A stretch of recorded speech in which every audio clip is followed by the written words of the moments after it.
ये सत्ता विमर्श का यूट्यूब चैनल है। अब आप किरण राय से 9 बजे 9 खबर सुनिए।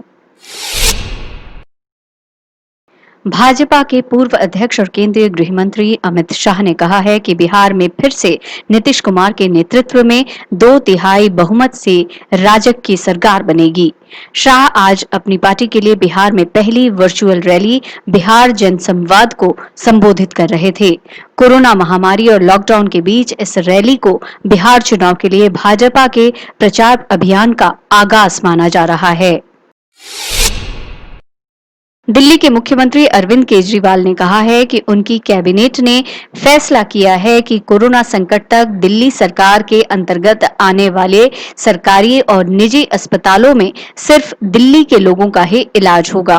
केंद्र सरकार के अस्पताल सभी के लिए खुले रहेंगे। ये फैसला दिल्ली वासियों की रायशुमारी पर लिया गया है। देश में बीते 24 घंटों में 9,971 नए कोरोना संक्रमित मरीज सामने आए हैं। ये अब तक का रिकॉर्ड आंकड़ा है। इसके साथ ही इस जानलेवा बीमारी से देश में मरने वालों की संख्या 6,929 पर पहुंच गई है। अगर यही रफ्तार रही तो भारत अगले 4 दिनों में ब्रिटेन को भी पीछे छोड़ देगा।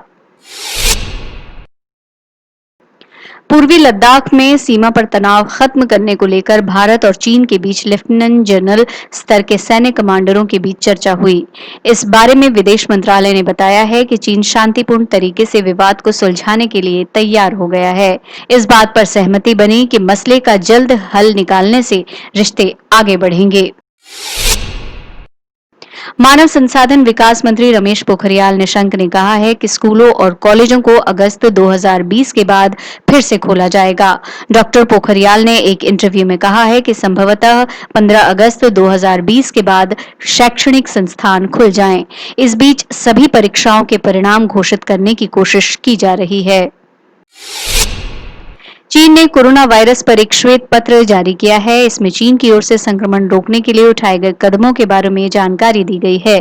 चीन ने दावा किया है कि उसने संक्रमण के बारे में WHO को समय से बता दिया था। वायरस के जीनोम सीक्वेंस और इसकी जांच के तरीके भी समय से साझा किए गए थे।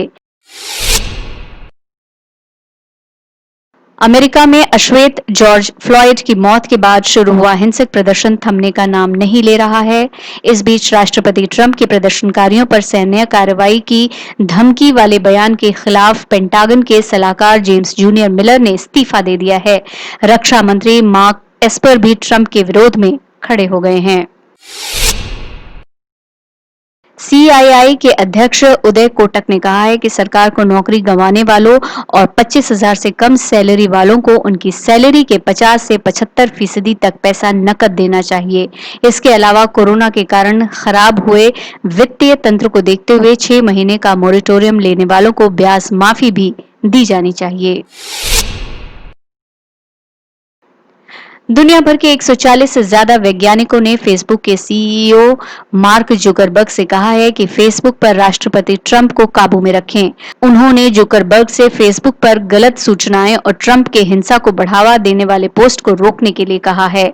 ये वे वैज्ञानिक हैं जिनको मार्क जुकरबर्ग की company John Zuckerberg initiative funding करती है। फिलहाल के लिए इतना ही। देखते और सुनते रहिए सत्ता विमर्श।